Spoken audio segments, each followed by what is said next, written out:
आज भगवान महावीर यांची जयंती आहे. जवळजवळ 2500 वर्षापूर्वी त्यांचा जन्म झालेला होता.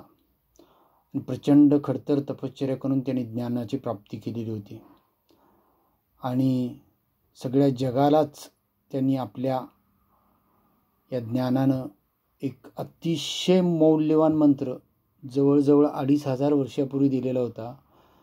तो म्हणजे जगा आणि जगू द्या आणि अहिंसा परमो धर्म.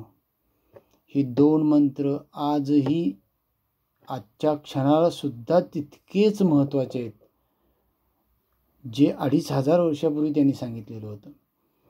जगा आणि जगू द्या, किती मोठा अर्थ आहे या एका वाक्यामध्ये आणि किती जीवनाची अत्यंत मोठी फिलॉसॉफी दडलेली आहे की तुम्ही स्वतः जगा आणि दुसऱ्यांना जगू द्या. ज्याची गरज आजही आपण बघतोय. जगभरात अनेक युद्ध चालू आहेत, अनेक हे चालू आहेत किंवा प्रत्येक व्यक्ती अनेक व्यक्तींच्या मनामध्ये हा संघर्ष सुरू असतो. म्हणजे स्वतःही व्यवस्थित जगायचं नाही आणि दुसऱ्यालाही जगू द्यायचं नाही. तर महावीरजींचं हे जे तत्त्वज्ञान आहे, जगा आणि जगू द्या. तुम्हीही आनंदानं जगा, तुम्हीही सुखानं जगा आणि इतरांनाही आनंदानं आणि सुखानं जगू द्या. हा खूप महान मंत्र त्यांनी आपल्याला दिलेला आहे.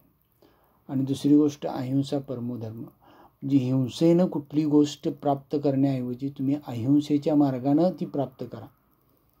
आणि आपण पाहिले की आदरणीय गांधीजींनी सुद्धा अहिंसेला किती महत्त्व दिलेलं होतं. महावीरजींचा भगवान महावीरांचा हा जो विचार आहे की अहिंसा ही किती श्रेष्ठ आहे आणि जगा आणि जगू द्या ही मानवतावादी विचार किती श्रेष्ठ आहे.